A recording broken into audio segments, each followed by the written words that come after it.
Hi ಹಾಲ್ ಎಲ್ರಿಗೂ ನಮಸ್ಕಾರ. ಇವತ್ತಿನ ನೀನಾದನ ಧಾರಾವಾಹಿಲಿ ಏನೆಲ್ಲ ಆಗುತ್ತೆ ಅಂತ ನಾನು ನಿಮ್ಗೆ ಹೇಳ್ತೀನಿ. ಅಲ್ಲಿವರೆಗೂ ಯಾರೆಲ್ಲ ನನ್ನ ಚಾನಲ್ ನೋಡ್ತಿದ್ದೀರಾ ಪ್ಲೀಸ್ ಸಬ್ಸ್ಕ್ರೈಬ್ ಮಾಡ್ಕೊಂಡು ನೋಡಿ. ಸಂಚಿಕೆ ಶುರುನಲ್ಲಿ ಈ ಕಡೆ ದೇವಕ್ಕೆ ಉಮ್ಮಗೆ ಕಾಲ್ ಮಾಡಬೇಕು ಅಂತ ಹೇಳ್ಬಿಟ್ಟು ಉಮ್ಮಗೆ ಕಾಲ್ ಮಾಡಿಬಿಟ್ಟು ವೇದ ಮನೆಗೆ ಕರೆಯೋಣ ಅಂತ ಹೇಳ್ಬಿಟ್ಟು ಕಾಲ್ ಮಾಡ್ತಾ ಇರ್ತಾಳೆ. ಈ ಕಡೆ ಫೋನ್ ಮಾಡಿಬಿಟ್ಟು ಉಮ್ಮ ಕೂಡ ರಿಸೀವ್ ಮಾಡ್ತಾಳೆ. ಯಾವ್ದೋ ಫೋನ್ ಬರ್ತಿದೆ ನೋಡು ಅಂತೇಳಿ ಅವ್ರ ಗಂಡ ಹೇಳಿದಾಗ ಸರಿ ರೀ ನೋಡ್ತೀನಿ ಅಂತ ಹೇಳ್ತಾಳೆ. ಅದಕ್ಕೇ ಈ ಕಡೆ ಇನ್ನೂ ಕಾಲ್ ಮಾಡ್ತಾನೆ ಇರ್ತಾಳೆ, ಇನ್ನೂ ರಿಸೀವ್ ಮಾಡಿರಲ್ಲ. ಅದಕ್ಕೇ ಅವ್ರಿಗೆ ಹಸ್ಬೆಂಡ್ ಉಮ್ಮ ಗಂಡ ಇದ್ದಿದ್ದು ನೋಡು ಅಂತ ಹೇಳ್ಬಿಟ್ಟು ನೋಡ್ತಾಳೆ. ಅವಳು ಕೂಡ ನೋಡಿದಾಗ ಯಾಕಿದು ದೇವಕಿ ಇಷ್ಟೊತ್ತಲ್ಲಿ ಫೋನ್ ಮಾಡ್ತಿದ್ದಾಳೆ ಅಂತ ಹೇಳ್ಬಿಟ್ಟು ಹೇಳ್ತಿದ್ದಾಗ ಉಮ್ಮ ಏನೇ ಮಾಡ್ತಿದ್ದೆ ಅಂತ ಹೇಳಿ ಕೇಳಿದಾಗ ನಾನು ಗಿಡಕ್ಕೆ ನೀರು ಹಾಕ್ತಿದ್ದೆ ಅಂತ ಹೇಳಿ ಹೇಳ್ತಿರ್ತಾಳೆ. ಗಿಡಕ್ಕೆ ಅಯ್ಯೋ ಇಲ್ಲಿ ಸಂಬಂಧಕ್ಕೆ ನೀರು ಬಿಡಬೇಕು ಅಂತ ಸ್ಥಿತಿಲಿದ್ದೀನಿ, ನೀನು ನೋಡಿದ್ರೆ ಗಿಡಕ್ಕೆ ನೀರು ಹಾಕ್ತಿದ್ಯಾ, ಸರಿ ಈಗ ಅರ್ಜೆಂಟಾಗಿ ನೀನು ವೇದ ಮನೆಗೆ ಬಾ ಅಂತ ಹೇಳಿ ಹೇಳ್ತಾ ಇರ್ತಾಳೆ. ನಾನು ವೇದ ಮನೆಗೆ ಎಂತಕ್ಕೆ ಅಂತ ಕೇಳಿದಾಗ ಅಯ್ಯೋ ನಿನಗೊಂದು ಸರ್ಪ್ರೈಸ್ ಇದೆ ಬಾ ಅಂತೇಳಿ ದೇವಕಿ ಉಮಗೆ ಹೇಳ್ತಿರ್ಬೇಕಾದ್ರೆ ಉಮ್ಮ ಇದ್ದಳು, ಅಲ್ಲ ನೀನು ಯಾಕೆ ಏನು ಇಷ್ಟೊತ್ತಿನಲ್ಲಿ ಎಂತಕ್ಕೆ ಕಾಲ್ ಮಾಡಿದ್ದು ನೀನು ಅಂತ ಹೇಳಿ ಕೇಳ್ತಾ ಇರ್ತಾಳೆ. ನಿನಗೆ ಹೇಳಿದ್ರೆ ಒಂದ್ಸಲ ಹೇಳಿದ್ರೆ ಅರ್ಥ ಆಗಲ್ಲ, ಬಾ ಅಂದರೆ ಬರಬೇಕು, ನಿನಗೊಂದು ದೊಡ್ಡ ಸರ್ಪ್ರೈಸ್ ಇದೆ, ನಿನ್ನ ಜೀವನದಲ್ಲಿ ಅತ್ಯಂತ ಮುಚ್ಚಿಟ್ಟ ಸತ್ಯವನ್ನು ಈಗ ಬಯಲು ಮಾಡೋ ಟೈಮ್ ಬಂದುಬಿಟ್ಟಿದೆ, ಅದಕ್ಕೆ ನೀನು ಇವಾಗ ವೇದ ಮನೆಗೆ ಬಾ, ಅವಾಗ ನಿಂಗೆಲ್ಲ ಸತ್ಯನೂ ಗೊತ್ತಾಗುತ್ತೆ ಅಂತ ಹೇಳಿ ಹೇಳ್ತಾ ಇರ್ತಾಳೆ. ಸರಿ ಆಯಿತು, ಆದರೂ ನೀನು ಯಾಕೆ ಸರ್ಪ್ರೈಸ್ ಅಂದರೆ ಏನು ಅಂತ ಹೇಳಿ ಕೇಳ್ತಿರ್ಬೇಕಾದ್ರೆ ಅಯ್ಯೋ ಸರ್ಪ್ರೈಸ್ ಅಂದರೆ ಸರ್ಪ್ರೈಸು ಅದನ್ನು ಹೇಳೋದಕ್ಕಾಗತ್ತಾ ಬಾ ನೀನು ಅಂತ ಹೇಳ್ಬಿಟ್ಟು ದೇವಕಿ ಫೋನ್ ಕಟ್ ಮಾಡ್ತಾಳೆ. ಅದಕ್ಕೇ ಈ ಕಡೆ ಉಮ್ಮ ಕೂಡ ಹೇಳ್ತಿರ್ತಾಳೆ, ಅಲ್ಲರಿ ಇವಳು ದೇವಕಿ ಬಾ ಅರ್ಜೆಂಟಿಗೆ ಬಾ ವೇದ ಮನೆಗೆ ಅಂತ ಹೇಳಿ ಹೇಳ್ತಿದ್ದಾಳೆ. ಏನಕ್ಕೆ ಅಂತ ಕೇಳಿದ್ರೆ ಏನೂ ಹೇಳ್ತಾನೆ ಇಲ್ಲ ಅಂತ ಹೇಳ್ತಿರ್ತಾಳೆ. ಇವಳು ನೋಡಿದ್ರೆ ನೆನ್ನೆ ನೈಟ್ ಹೋಗಿದ್ದು ಇನ್ನು ದೇವಕಿ ವೇದನ ಮನೆಗೆ ಹೋಗ್ತೀನಿ ಅಂತ ಹೇಳಿದ್ಲು, ಅದು ಇವಾಗ ಬೆಳಿಗ್ಗೆ ಫೋನ್ ಮಾಡಿಬಿಟ್ಟು ಇವಾಗ ಬಾ ಅಂತ ಕರಿತಿದ್ದಾಳೆ ಅಂತ ಹೇಳಿ ಹೇಳ್ತಿರ್ತಾರೆ. ಈ ಕಡೆ ಅಜಯ್ ಇದ್ದವರು ವೇದ ಮಾಡಿರೋ ಕಾಫಿ ತುಂಬ ಚೆನ್ನಾಗಿದೆ ಅಲ್ವಾ ಅಂತೇಳಿ ಹೇಳ್ತಿರ್ಬೇಕಾದ್ರೆ ಅದಕ್ಕೆ ಅವ್ರ ಮಗ ಇದ್ದಿದ್ದು ಸುಮ್ಮನೆ ಕುತ್ಕೊಂಡು ಕುಡಿಯಪ್ಪ ಅಂತೇಳಿ ಹೇಳ್ತಾ ಇರ್ತಾರೆ. ಕೆಲವರಿಗೆ ಹೋಗ್ಲೋದು ಇಷ್ಟನೇ ಆಗಲ್ಲ ಅಲ್ವಾ ಅಂತ ಹೇಳಿ ಈ ಕಡೆ ತಾತ ಹೋಗ್ಲೋದ್ರೆ ನಂಗೆ ತುಂಬ ಇಷ್ಟ ಆಯಿತು ಅಂತೇಳಿ ಈ ಕಡೆ ವೇದ ಕೂಡ ಹೇಳ್ತಾ ಇರ್ತಾಳೆ. ಈ ಕಡೆ ವೇದ ಹೇಳೋದನ್ನೆಲ್ಲ ಕೇಳಿಸ್ಕೊತಾ ಇರ್ತಾಳೆ. ಈ ಕಡೆ ದಾಮೋದರ್ ಕೂಡ ಕೇಳಿಸ್ಕೊತಾ ಇರ್ತಾರೆ. ಮೊದಲೇ ಇವಳು ಹಟ್ಟಕ್ಕೆ ಏರಿದ್ದಾಳೆ ಅಂತೇಳಿ ನೀವು ಇಷ್ಟೊಂದೆಲ್ಲ ಹೋಗ್ಬಿಟ್ಟು ಅವಳು ಇನ್ನೂ ಟಾಪಲ್ಲಿ ಕೂರಿಸ್ಬಿಡಿ, ಸುಮ್ಮನೆ ಕುಡೀರಿ ಅಪ್ಪ ಅಂತ ಹೇಳ್ಬಿಟ್ಟು ದಾಮೋದರ್ ಹೇಳ್ತಾ ಇರ್ತಾನೆ. ಈ ಕಡೆ ಡೈನಿಂಗ್ ಟೇಬಲ್ ಕ್ಲೀನ್ ಮಾಡ್ಕೊಂಡು ಈ ಕಡೆ ವೇದ ಕೂತಿರ್ಬೇಕಾದ್ರೆ ಅದೇ ಟೈಮ್ಗೆ ಈ ಕಡೆ ದೇವಕಿನೂ ಕೂಡ ಬರ್ತಾಳೆ. ವೇದ ಎಲ್ಲಿದ್ಯಾ ಬಾ ಇಲ್ಲಿ ಅಂತ ಹೇಳಿ ವೇದನ ಕರಿತಾ ಇರ್ತಾಳೆ. ಅದಕ್ಕೆ ಈ ಕಡೆ ದಾಮೋದರ್ ಇದ್ದ ನೀವ್ಯಾಕೆ ಇಲ್ಲಿಗೆ ಬಂದಿದ್ದೀರಾ ಅಂತೇಳಿ ಕೇಳಿದಾಗ ಇರಿ ಒಂದು ನಿಮಿಷ ಹೇಳ್ತೀನಿ, ವೇದ ಎಲ್ಲಿದ್ಯಾ ಬಾ ಇಲ್ಲಿ ಅಂತ ಹೇಳ್ತಿರ್ಬೇಕಾದ್ರೆ ಚಿಕ್ಕಮ್ಮ ನೀವೇನು ಇವಾಗ ಬಂದಿದ್ದೀರಾ, ನೀವು ಹೇಳಬೇಕಲ್ಲ ಮುಂಚೆನೇ ಅಂತ ಹೇಳಿ ಹೇಳ್ತಾ ಇರ್ತಾಳೆ. ಅಯ್ಯೋ ನೀನು ಯಾಕೆ ಬಂದಿದ್ದು ಇಲ್ಲಿ ಅಂತ ವೇದ ಕೇಳ್ತಿರ್ಬೇಕಾದ್ರೆ ಯಾಕೆ ಬಂದಿದ್ದು ಅಂತ ಅಂದರೆ ನಿನ್ನ ಮನೆ ಬಿಟ್ಟು ಆಚೆ ಕಳ್ಸೋದಕ್ಕೆ ಅಂತೇಳಿ ಈ ಕಡೆ ದೇವಕಿ ಹೇಳ್ತಾ ಇರ್ತಾಳೆ. ಈ ಕಡೆ ವೇದ ಕೇಳಿಸ್ಕೊಂಡಿದ್ದು ಏನು ಹೇಳ್ತಿದ್ದೀರಾ ನೀವು ಅಂದಾಗ ಅಯ್ಯೋ ಅಪ್ಪ ಅಮ್ಮ ನೀವು ಕೂಡ ಬಂದು ನೀವು ಬರ್ತೀರಂತ ಮುಂಚೆ ಹೇಳಿದರೆ ಪಾಯಸ ಮಾಡ್ತಿದ್ದೆ ಅಲ್ವಾ ನಾನು ಅಂತೇಳಿ ಹೇಳ್ತಿರ್ತಾಳೆ. ಅಯ್ಯೋ ನಿಮ್ಮ ಪಾಯಸದ ಮನೆ ಹಾಳಾಗೋಗ ಅವ್ರು ಯಾಕೆ ಬಂದಿದ್ದಾರೆ ಅಂತ ಕೇಳು ಫಸ್ಟು ಅಂತೇಳಿ ಹೇಳ್ತಿರ್ತಾಳೆ. ಅಲ್ಲ ನನಗೆ ಗೊತ್ತಿಲ್ಲ ವೇದ, ಇವಳು ದೇವಕಿನೇ ಹೇಳಿದ್ದು ವೇದ ಮನೆಗೆ ಬಾ ಅಂತೇಳಿ ಅದಕ್ಕೆ ಬಂದಿದ್ದು ನಾವು ಅಂತ ಹೇಳಿ ಹೇಳ್ತಾ ಇರ್ತಾಳೆ. ಅದಕ್ಕೇ ಈ ಕಡೆ ವೇದ ಅವ್ರ ಅಪ್ಪ ಕೂಡ ಕೇಳ್ತಿರ್ತಾರೆ, ಇನ್ನು ಕರೆದಿದ್ದು ದೇವಕಿ ಏನು ವಿಷಯ ಅಂತೇಳಿ ಕೇಳ್ದಾಗ ಅಯ್ಯೋ ತಾಳ್ಮೆಯಿಂದ ಇರಿ ಜೀವನದಲ್ಲಿ ಅಂತ ಹೇಳಿ ಹೇಳ್ತಾ ಇರ್ತಾಳೆ. ಈ ಇದ್ದಾಳಲ್ಲ ಇವಳು ಭಿನ್ನಾನ್ಗೀತಿ ವೇದ ಮುಚ್ಚಿಟ್ಟಿರೋ ಒಂದು ಸತ್ಯ ನನಗೆ ಗೊತ್ತಾಗಿದೆ, ಆ ಸತ್ಯ ನೀವು ತಿಳ್ಕೊಂಡ್ರೆ ಅಂತೂ ಅವಳನ್ನ ಈ ಮನೆ ಬಿಟ್ಟು ಆಚೆ ಕಳಿಸ್ತೀರ ನೀವು ಅವಳನ್ನ ಅಂತೇಳಿ ಹೇಳ್ತಾ ಇರ್ತಾಳೆ. ಏನಂತ ಸತ್ಯ ಏನು ಅಂತ ಹೇಳ್ತಿರ್ಬೇಕಾದ್ರೆ ಅವಾಗ ದೇವಕಿ ಹೇಳ್ತಾಳೆ, ಆದರೆ ನಿನ್ನ ಮಗ ಹರ್ಷ ಸತ್ತೋಗ್ತಾನೆ ಗೊತ್ತಾ, ಅವನು ಸತ್ತಿದ್ದು ಯಾರಿಂದ ಗೊತ್ತಾ, ಆಕ್ಸಿಡೆಂಟ್ ಮಾಡಿರ್ತಾರೆ ಗೊತ್ತಾ, ಆಕ್ಸಿಡೆಂಟಿಂದ ಸತ್ತಿದ್ದು ಅಂತ ಹೇಳ್ತಿರ್ತಾಳೆ ಗೊತ್ತಾ, ಆಕ್ಸಿಡೆಂಟ್ ಮಾಡಿರೋರು ಯಾರು ಅಂತ ಬೇರೆಯವರು ನೋಡಿದ್ದಾರೆ, ಆ ಮೂರನೇ ವ್ಯಕ್ತಿ ಯಾರು ಅಂತ ನನಗೆ ಗೊತ್ತು, ಅವ್ರು ನನ್ನ ಜೊತೆಲೇ ಇದ್ದಾರೆ, ಆ ಮೂರನೇ ವ್ಯಕ್ತಿನಿಗೆ ಕದ್ದು ಮುಚ್ಚಿ ಅವಳು ಟ್ರೀಟ್ಮೆಂಟ್ ಕೊಡಿಸ್ತಾ ಇದ್ದಾಳೆ, ಯಾವ ಸತ್ಯವನ್ನು ಯಾರಿಗೂ ಬಾಯ್ ಬಿಡ್ದಾನೆ ಕದ್ದು ಮುಚ್ಚಿ ವೇದ ಅವನ್ನ ಟ್ರೀಟ್ಮೆಂಟ್ ಕೊಡಿಸ್ತಾ ಇದ್ದಾಳೆ ಅಂತೇಳಿ ಈ ಕಡೆ ದೇವಕಿ ಹೇಳ್ತಾ ಇರ್ತಾಳೆ. ಅವರೆಲ್ಲಿದ್ದಾರೆ ಅಂತ ನನಗೆ ಗೊತ್ತು, ಆಕ್ಸಿಡೆಂಟಿಂದ ಸತ್ತಿಲ್ಲ ಮರ್ಡರ್ ಮಾಡಿರೋದು ಅವನ್ನ ಅಂತ ಹೇಳ್ಬಿಟ್ಟು ದೇವಕಿ ಉಮ್ಮಂಗೆ ಹೇಳ್ತಿರ್ಬೇಕಾದ್ರೆ ಏನು ಹೇಳ್ತಿದ್ಯಾ ನೀನು, ನನ್ನ ಮಗನ ಯಾಕೆ ಮರ್ಡರ್ ಮಾಡ್ತಾರೆ ಅಂತ ಹೇಳ್ತಿರ್ತಾರೆ. ನಿಂಗೆ ಗೊತ್ತಿಲ್ಲ ಅಲ್ಲ ಇರು, ಅದು ನೋಡಿರೋದು ಪ್ರತ್ಯಕ್ಷವಾಗಿರೋದು ನಾನು ಕರ್ಕೊಂಡ್ಬರ್ತೀನಿ ಅಂತ ಹೇಳ್ಬಿಟ್ಟು ದೇವಕಿ ಹೋಗ್ತಾಳೆ.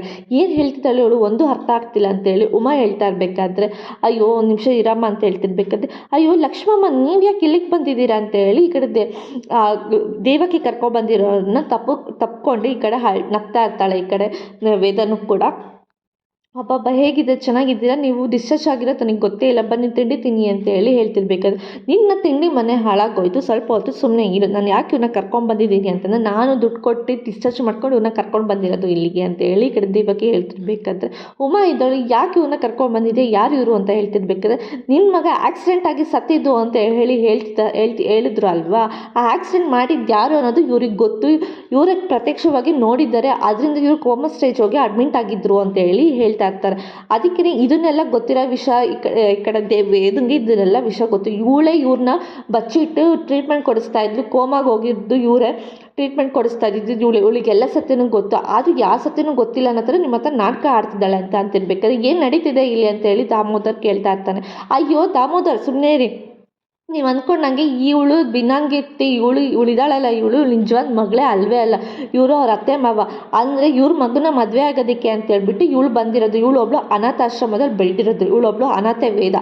ಇವಳನ್ನ ಕರ್ಕೊಂಬಂದು ಮಗನಿಗೆ ಮದುವೆ ಮಾಡಬೇಕಂತೇಳಿ ಮದುವೆ ಸೆಟ್ ಎಲ್ಲ ಆಗಿತ್ತು. ಆದರೆ ಮಗನಿಗೆ ಆಕ್ಸಿಡೆಂಟ್ ಆಗೋಗಿತ್ತು. ಹಂಗಾಗಿ ವೇದ ಇವ್ರ ಮಗನ ಹತ್ರ ದುಡ್ಡಿಲ್ಲ ಅಂತ ಹೇಳ್ಬಿಟ್ಟು ಆಸ್ತಿ ಅಂತಸ್ತು ಏನೂ ಇಲ್ಲ ಅಂತ ಹೇಳ್ಬಿಟ್ಟು ಇವ್ರ ಮಗನ ಇವಳು ಆಕ್ಸಿಡೆಂಟ್ ಮಾಡಿಸಿರೋದು. ಅದಕ್ಕೆ ಇವ್ರು ಆಕ್ಸಿಡೆಂಟ್ ಮಾಡಿ ಅವ್ನು ಸತ್ತೋದ ಮೇಲಿಂದ ನಿನ್ನ ಮಗನಿಂದ ಬಿದ್ದು ಆಸ್ತಿ ಅಂತಸ್ತು ಸಿಗಬೇಕು ಅಂತ ಹೇಳ್ಬಿಟ್ಟು ದುಡ್ಡಿನ ಆಸೆಗೋಸ್ಕರ ವಿಕ್ರಮಿಂದ ಬಿದ್ದು ವಿಕ್ರಮನ್ನ ಬೇತಾಳ ಥರ ಮದುವೆ ಆಗಿದ್ದಾಳೆ ಇವಳು ಅಂತೇಳಿ ಅಂದಾಗ ಮನೋರು ಎಲ್ಲರಿಗೂ ತುಂಬ ಶಾಕ್ ಆಗುತ್ತೆ. ಮನೋರು ಎಲ್ಲರೂ ಗಾಬರಿಯಿಂದ ಇರ್ತಾರೆ. ಏನು ವೇದ ಸಾಯಿಸಿರೋದು ಆಕ್ಸಿಡೆಂಟ್ ಮಾಡಿರೋದಾ ಅಂತ ಹೇಳಿ ಎಲ್ಲರೂ ಕೂಡ ಶಾಕಲ್ಲೇ ಇರ್ತಾರೆ. ಅದಕ್ಕೆ ಈ ಕಡೆ ವೇದ ಇದ್ದವಳು, ಚಿಕ್ಕಮ್ಮ ಏನು ಹೇಳ್ತಾ ಇದ್ದೀರಾ ನೀವು, ನಾನಕ್ಕೆ ಆಕ್ಸಿಡೆಂಟ್ ಮಾಡಿಸ್ಲಿ ಅವ್ರನ್ನ ಅಂತ ಹೇಳ್ತಿರ್ಬೇಕಾದ್ರೆ ಈ ಕಡೆ ಅವ್ರ ಅಪ್ಪನೂ ಕೂಡ ಹೇಳ್ತಾ ಇರ್ತಾರೆ, ವೇದ ಅಂತ ಹುಡುಗಿ ಅಲ್ಲ, ಅವಳು ಯಾಕೆ ಆ ಥರ ಮಾಡ್ತಾಳೆ ಅಂತ ಹೇಳಿ ಅಂತ ಇರ್ತಾರೆ. ಹೌದೌದು, ನೀವು ತುಂಬ ಸತ್ಯವಂತರು ಬಿಡಿ, ನಿಮಗೆ ನಂಬಿಸೋದಕ್ಕಂತೂ ಆಗಲ್ಲ. ಅದಕ್ಕೆ ಇವ್ರನ್ನೇ ಸಾಕ್ಷಿ ಸಮೇತ ಇವ್ರನ್ನೇ ಕರ್ಕೊಂಡ್ಬಂದಿದ್ದೀನಿ. ಇವ್ರ ಹತ್ರನೇ ಕೇಳ್ಕೊಳ್ಳಿ, ಇವರು ನಿಜ ಹೇಳ್ತಾರೆ. ಇವ್ರಿಗೆ ಗೊತ್ತು ನಿನ್ನ ಮಗನ ಆಕ್ಸಿಡೆಂಟ್ ಮಾಡಿಸಿರೋದು ಯಾರು ಅಂತ ಹೇಳಿ ಇವ್ರಿಗೆ ಗೊತ್ತು ಅಂತ ಹೇಳಿ ಈ ಕಡೆ ಲಕ್ಷ್ಮಿನ ತೋರಿಸ್ತಾ ಇರ್ತಾರೆ. ಈ ಕಡೆ ವೇದ ಇದ್ದವಳು ಇಲ್ಲ, ನಾನು ಇವ್ರನ್ನ ಅಶ್ವಿನ್ಗೆ ಆಕ್ಸಿಡೆಂಟ್ ಆದಾಗ ಡಾಕ್ಟರ್ ಹತ್ರ ಹೋಗಿ ವಿಚಾರಿಸ್ಬೇಕು ಅಂತ ಹೇಳಿ ಹೋದಾಗ ಡಾಕ್ಟರು ಇವ್ರನ್ನ ಕೋಮಾ ಸ್ಟೇಜಲ್ಲಿ ಹೋಗಿದ್ದಾರೆ, ಇವ್ರು ಪ್ರಜ್ಞೆ ಬರುತ್ತಾ ಇಲ್ವಾ ಅಂತ ಗೊತ್ತಿಲ್ಲ ಅಂತ ಹೇಳ್ತಿದ್ರು. ಸೊ ಹಂಗಾಗಿ ಇವ್ರಿಗೆ ನಾನು ಸ್ಪೆಷಲಾಗಿ ಟ್ರೀಟ್ಮೆಂಟ್ ಕೊಡಿಸ್ತಾ ಇದ್ದೆ. ಇವರೇ ಡಾಕ್ಟರ್ ಹತ್ರ ಕನ್ಸಲ್ಟ್ ಮಾಡಿ ಇವ್ರಿಗೆ ಕೋಮೆಯಿಂದ ಆಚೆ ಬರೋ ಟ್ರೀಟ್ಮೆಂಟ್ ಕೊಡಿಸ್ತಾ ಇದೆ ಅಂತೇಳಿ ಹೇಳ್ತಾ ಇರ್ತಾರೆ. ಅದಕ್ಕೇ ಈ ಕಡೆ ಉಮಾ ಇದ್ದವಳು, ಸರಿ ಆಯಿತು ನಿಮ್ಮ ಮಾತೆಲ್ಲ ನಿಲ್ಲಿಸಿ, ನಿಮಗೆ ಗೊತ್ತು ತಾನೆ ಯಾರು ಆಕ್ಸಿಡೆಂಟ್ ಮಾಡಿದ್ರು, ಲಕ್ಷ್ಮಮ್ಮ ನೀವು ಹೇಳಿ ಅಂತ ಅಂದಾಗ ಈ ಕಡೆ ಅವಳು ಕೂಡ ಹೇಳ್ತಿರ್ತಾರೆ, ಅವನು ಸ್ವಲ್ಪ ಉದ್ದ ಇದ್ದಾನೆ, ಮೂಗು ಸ್ವಲ್ಪ ಚುಪ್ಪಾಗಿದೆ, ಅವ್ನು ಸ್ವಲ್ಪ ಉದ್ದಕ್ಕೆ ದಪ್ಪಕ್ಕೆ ಕೆಂಪು ಕಣ್ಣಾಗಿತ್ತು ಅವ್ನ ಕೆಣ್ಣೆಲ್ಲ ಅಂತ ಹೇಳಿ ಹೇಳ್ತಾ ಇರ್ತಾಳೆ. ಈ ಕಡೆ ದೇವಕಿ ಇದ್ದಳು, ಹೌದಾ, ಅದಕ್ಕೇ ಈ ಕಡೆ ವೇದ ಇದ್ದವಳು, ಸ್ವಲ್ಪ ಸುಮ್ಮನೆ ಇರ್ತೀರಾ, ಅವರಿಗೆ ಕೋಮಾ ಸ್ಟೇಜ್ ಹೋಗುತ್ತೆ, ಅವರಿಗೆ ಡಾಕ್ಟರ್ ಹೇಳಿದ್ದಾರೆ, ಅವ್ರಿಗೆ ಹಳೆದೆಲ್ಲ ನೆನಪಾದರೆ ಕೋಮಾ ಸ್ಟೇಜ್ಗೆ ಹೋಗುತ್ತೆ ಅಂತ ಹೇಳ್ತಿರ್ಬೇಕಾದ್ರೆ ಈ ಕಡೆ ದೇವಕಿ ಇದ್ದವಳು, ನೀನು ಬಾಯಿ ಮುಚ್ಕೊಂಡಿದ್ರೆ ಸಾಕು, ನಿನ್ನ ವಿಷಯ ಏನೋ ಆಚೆ ಬರಬಾರ್ದು ಅಂತ ಹೇಳ್ಬಿಟ್ಟು ಈ ಥರ ಎಲ್ಲ ನಾಟಕ ಆಡ್ತಾ ಇದೆಯಾ ನೀನು ಅಂತ ಹೇಳಿ ದೇವಕಿ ವೇದನ್ಗೆ ಬೈತಾ ಇರ್ತಾಳೆ. ಅದಕ್ಕೆ ವೇದ ಇದ್ದವಳು, ಅಯ್ಯೋ ಅವ್ರು ಕೋಮಾ ಸ್ಟೇಜ್ಗೆ ಹೋಗ್ತಾರೆ, ಸ್ವಲ್ಪ ಸುಮ್ಮನೆ ಇರ್ತೀರಾ ಅಂತ ಹೇಳ್ತೀರಿ, ನೀನು ಏನು ಹೇಳಿದ್ರು ನಾನು ನಂಬಲ್ಲ, ಅವ್ರು ಎಲ್ಲಿಗಾದ್ರೂ ಕೋಮಾಗಾದರೂ ಹೋಗಲಿ ಕೊಲಂಬಿಯಾಗಾದರೂ ಹೋಗಿ ಅವರು ನಿಜ ಹೇಳ್ತಾರೆ, ನೀನು ಕೇಳಿಸ್ಕೊ ಅಂತ ಹೇಳಿ ಹೇಳ್ತಾ ಇರಬೇಕಾದ್ರೆ ಅದಕ್ಕೆ ವೇದ ಇದ್ದವಳು, ಅಯ್ಯೋ ಚಿಕ್ಕಮ್ಮ ನಿಮ್ಗೆ ಅರ್ಥ ಆಗಲ್ವಾ, ಅವ್ನ ಜೀವದ ಜೊತೆ ಆಟ ಆಡ್ತಾ ಇದ್ದೀರ, ಅವ್ರಿಗೇನಾದರೂ ಹೆಚ್ಚು ಕಮ್ಮಿ ಆದರೆ ನೀವು ಜವಾಬ್ದಾರಿನಾ ಅಂತ ಹೇಳಿ ಹೇಳ್ತಿರ್ಬೇಕಾದ್ರೆ, ಹೌದು ನಾನೇ ಜವಾಬ್ದಾರಿ, ನಾನು ಕರ್ಕೊಂಡು ಬಂದಿದ್ದೀನಿ ಅಂದಮೇಲೆ ನನ್ನದೇ ಜವಾಬ್ದಾರಿ, ನೀನು ಬಾಯಿ ಮುಚ್ಕೊಂಡಿದ್ರೆ ಸಾಕು, ಸುಮ್ಮನೆ ಇರು. ಅಮ್ಮ ನೀವು ಹೇಳಿ, ನೀವು ಗಾಬರಿ ಪಡ್ಕೊಬಿಡಿ, ನೀವು ಆರಾಮಾಗಿ ಕೂಲಾಗಿ ಯೋಚನೆ ಮಾಡಿ ಅವ್ರು ಹೆಂಗಿದ್ದಾನೆ ಯಾರು ಅಂತೇಳಿ ನೀವು ಯೋಚನೆ ಮಾಡಿ ಹೇಳಿ ಅಂತ ಹೇಳಿ ದೇವಕಿ ಲಕ್ಷ್ಮಿಗೆ ಹೇಳ್ತಾ ಇರ್ಬೇಕಾದ್ರೆ ಲಕ್ಷ್ಮಿನೂ ಕೂಡ ಯೋಚನೆ ಮಾಡಿ ಹೇಳ್ತಾ ಇರ್ತಾರೆ, ಅವನು ಉದ್ದ ಇದ್ದಾನೆ, ಕಣ್ಣೆಲ್ಲ ಕೆಂಪಾಗಿತ್ತು, ಉದ್ದ ಚೂಪು, ಅವನು ಕಪ್ಪು ಬಟ್ಟೆ ಹಾಕಿದ್ದ ಅಂತೇಳಿ ಹೇಳ್ತಿರ್ಬೇಕಾದ್ರೆ ಈ ಕಡೆ ವಿಕ್ರಮ್ ಕೂಡ ಅದೇ ಟೈಮ್ಗೆ ಮೆಟ್ಲು ಇಳಿದು ಅವನು ಕೂಡ ಬರ್ತಾ ಇರ್ತಾನೆ. ಅದು ನೋಡಿ ಈ ಕಡೆ ಲಕ್ಷ್ಮಿಗೆ ತುಂಬ ಗಾಬರಿ ಆಗುತ್ತೆ. ಅಯ್ಯೋ ಇವನೇ ಯಾಕೆ ಇಲ್ಲಿದ್ದಾನೆ, ಇವನೇ ಅಲ್ವಾ ಅವನು ಸಾಯಿಸಿರೋದು ಅಂತೇಳಿ ಅಂತಿರ್ಬೇಕಾದ್ರೆ ಈ ಕಡೆ ವಿಕ್ರಮ್ ಕೂಡ ಬರ್ತಾ ಇರ್ತಾನೆ. ಅವನು ನೋಡಿ ಇನ್ನೂ ಗಾಬರಿಯಿಂದ ಇರ್ತಾಳೆ. ಹೇಳಿ ಅಂತ ಮನೋರೆಲ್ಲರೂ ಕೂಡ ಹೇಳ್ತಿರ್ಬೇಕಾದ್ರೆ ಅವನು ಸಾಯಿಸಿದ್ದು ಇವನೇ ವಿಕ್ರಮೇ ಅಂತ ಹೇಳಿ ಕೈ ತೋರಿಸಿ ಹೇಳ್ತಿರ್ಬೇಕಾದ್ರೆ ಮನೋರಿಗೆಲ್ಲ ಇನ್ನೂ ಶಾಕ್ ಆಗುತ್ತೆ. ಏನು ವಿಕ್ರಮ್ ಸಾಯಿಸಿರೋದಾ ಅಂತ ಹೇಳಿ ಮನೋರೆಲ್ಲರೂ ಗಾಬರಿಯಿಂದ ಇರ್ತಾರೆ. ಈ ಕಡೆ ದಾಮೋದರು ಕೂಡ ಗಾಬರಿಯಿಂದ ಇರ್ತಾನೆ, ಹಾಗೂ ಈ ಕಡೆ ವೇದನೂ ಕೂಡ ಗಾಬರಿಯಿಂದ ಇರ್ತಾರೆ. ಈ ಕಡೆ ದೇವಕಿನೂ ಕೂಡ ಗಾಬರಿಯಿಂದ ಇರಬೇಕಾದ್ರೆ ಏನಾಯ್ತು ಇದು ಟ್ವಿಸ್ಟ್ ಇದು ಅಂತ ಹೇಳಿ ಅಂದ್ಕೊತಾ ಇರ್ತಾಳೆ ದೇವಕಿನೂ ಕೂಡ. ಈ ಕಡೆ ಲಕ್ಷ್ಮಿನೂ ಕೂಡ ವಿಕ್ರಮ್ ಕಡೆ ಕೈ ಮಾಡಿ ತೋರಿಸ್ತಾ ಇರ್ತಾರೆ, ಬೆರಮಾಳಿ ಇವನೇ ಸಾಯಿಸಿದ್ದು, ಆ ಕಾರಲ್ಲಿ ಸಾಯಿಸಿದ್ದು ಇವನೇ, ಸಾಯಿಸ್ಬಿಟ್ಟು ಇವನೇ ಓಡೋಗಿದ್ದು ಅಲ್ಲಿಂದ ಅಂತ ಹೇಳಿ ಹೇಳ್ತಿರ್ಬೇಕಾದ್ರೆ, ಏನು ಸಾಯಿಸಿದ್ದು ಇವನ, ವಿಕ್ರಮ್ ಸಾಯಿಸಿದ್ದ ನಿನ್ನ ಮಗನ ಅಂತ ಹೇಳಿ ಹೇಳ್ತಾ ಇರ್ತಾಳೆ.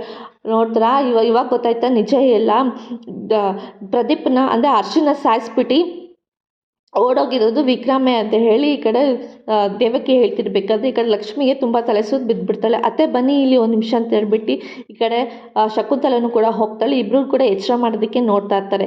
ಈ ಕಡೆ ದೇವಕಿನೂ ಕೂಡ ಜೋರಾಗಿ ಹೇಳ್ತಿರ್ತಾರೆ, ನೀನಿಗೆ ನಾಚಿಕೆ ಆಗಲ್ವೇನೋ ಪ್ರದೀಪನ ಸಾಯಿಸೋದಕ್ಕೆ ಅಂತ ಹೇಳಿ ಈ ಕಡೆ ವಿಕ್ರಮ್ಗೆ ಕೈ ಮಾಡಿ ತೋರಿಸ್ತಾ ಇರಬೇಕಾದ್ರೆ ನನಗಂತೂ ಗೊತ್ತಾಗ್ತಿಲ್ಲ, ಇವಳು ವೇದ ನೋಡಿದ್ರೆ ಇವಳು ನೋಡಿದ್ರೆ ಒಂಥರ ಆಡ್ತಾಳೆ, ಇವ್ನು ನೋಡಿದ್ರೆ ಅವಳ ಜೊತೆ ಸೇರ್ಕೊಂಡು ಏನಾದರೂ ನಾಟಕ ಆಡಿದ್ದಾರೆ, ನಮ್ಮ ಪ್ರದೀಪನ ಬೇಕು ಅಂತಲೇ ಸಾಯಿಸ್ಬಿಟ್ರಲ್ಲ, ಉಮಾ ನಿನ್ನ ಮಗನ್ನ ಬೇಕು ಅಂತಲೇ ಸಾಯಿಸಿದ್ದು ಕಣೆ, ಇವಳನ್ನ ಮದುವೆ ಆಗಬೇಕು ಅಂತಾನೆ ಅಂತ ಹೇಳ್ತಿರ್ಬೇಕಾದ್ರೆ ಉಮ್ಮಂಗೆ ತುಂಬ ಕೋಪ ಬಂದ್ಬಿಟ್ಟು ಈ ಕಡೆ ವಿಕ್ರಮ್ದು ಕಾಲರ್ ಪಟ್ಟಿ ಇಟ್ಕೊಂಡು ಕೇಳ್ತಾ ಇರ್ತಾನೆ, ನಿನಗೆ ಎಷ್ಟು ಧೈರ್ಯ ಇರಬೇಕು ನನ್ನ ಮಗನ ಸಾಯಿಸೋದಕ್ಕೆ, ನಿನ್ನ ಮಗನ ಸ್ಥಾನದಲ್ಲಿ ಇಟ್ಟು ನಾನು ನೋಡ್ದೆ, ಆದರೆ ನೀನು ನನ್ನ ಮಗನ ಸಾಯಿಸ್ಬಿಟ್ಟಲ್ಲ, ನನ್ನ ಅರ್ಧ ಜೀವನ ತೆಗ್ದಂಗೆ ಆಗ್ಬಿಡ್ತು ಕಣೋ ಅಂತ ಹೇಳ್ತಿರ್ಬೇಕಾದ್ರೆ, ಸಾಕು ನಿಲ್ಲಿಸ್ತೀರಾ, ನನ್ನ ಮಗ ಯಾಕೆ ಸಾಯಿಸ್ತಾರೆ ನಿಮ್ಮ ಮಗನ ಅಂತೇಳಿ ದಾಮೋದರ್ ಕೂಡ ಹೇಳ್ತಾ ಇರ್ತಾರೆ.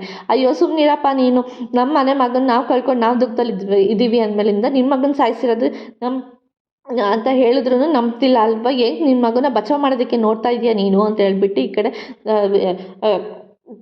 ದೇವಕಿನೂ ಕೂಡ ಜೋರು ಮಾಡಿ ಹೇಳ್ತಾ ಇರ್ತಾರೆ, ನೀನು ಬಾಯಿ ಮುಚ್ಕೊಂಡಿದ್ರೆ ಸಾಕು, ಸುಮ್ಮನೆ ಯಾರನ್ನ ಕರ್ಕೊಂಡು ಬಂದ್ಬಿಟ್ಟು ಇಷ್ಟು ವರ್ಷದಿಂದ ಕೋಮದಲ್ಲಿದ್ದಾಳೆ, ಈಗ ಸಡನ್ನಾಗಿ ಬಂದ್ಬಿಟ್ಟು ಇವಳು ಬಂದು ಸಾಕ್ಷಿ ಹೇಳ್ಬಿಟ್ರೆ ನಂಬೇಕಾ ನಾವು ಅಂತೇಳಿ ದಾಮೋದರ್ ಹೇಳ್ತಿರ್ಬೇಕಾದ್ರೆ, ನಂಬೇಡ ನೀನು, ನಾನು ಹೇಳಿದ ಮಾತ್ರ ನಂಬೇಡ, ನಿಮ್ಮ ಮಗ ಮಾತ್ರ ದೊಡ್ಡ ಇದ್ದ, ಅವ್ನು ಕೊಲೆಗಾರ, ಅವನು ಒಬ್ಬನ ಮನುಷ್ಯನ ನಿಂದ ಮುಂದೆ ಯೋಚನೆ ಮಾಡಿ ಸಾಯಿಸ್ತಾನೆ ಅವನು ಅಂತೇಳಿ ಹೇಳ್ತಿರ್ಬೇಕಾದ್ರೆ ಈ ಕಡೆ ಕುತ್ತಿಗೆ ಪಟ್ಟಿ ಇಟ್ಕೊಂಡು ಈ ಕಡೆ ದಾಮೋದರ್ ಕೂಡ ಅವಳನ್ನ ಸಾಯಿಸೋಕ್ಕೆ ಅಂತ ಹೇಳಿ ನೋಡ್ತಾ ಇರ್ತಾನೆ. ಈ ಕಡೆ ದೇವಕಿನೂ ಕೂಡ ನಿಲ್ಲಿಸ್ತೀರಾ ಸಾಕು ನಿಮ್ಮಿಬ್ರು ಜಗಳ ಅಂತ ಹೇಳ್ಬಿಟ್ಟು ಉಮಾ ಕೂಡ ಇಲ್ಲಿ ಹೇಳ್ತಾ ಇರ್ತಾಳೆ, ಸಾಕು ನಿಲ್ಲಿಸಿ ಅವಳ ಕತ್ಪಟ್ಟಿಯಿಂದ ತೆಗೀರಿ ಕೈನ ಅಂತೇಳಿ ಹೇಳ್ತಾ ಇರ್ತಾಳೆ.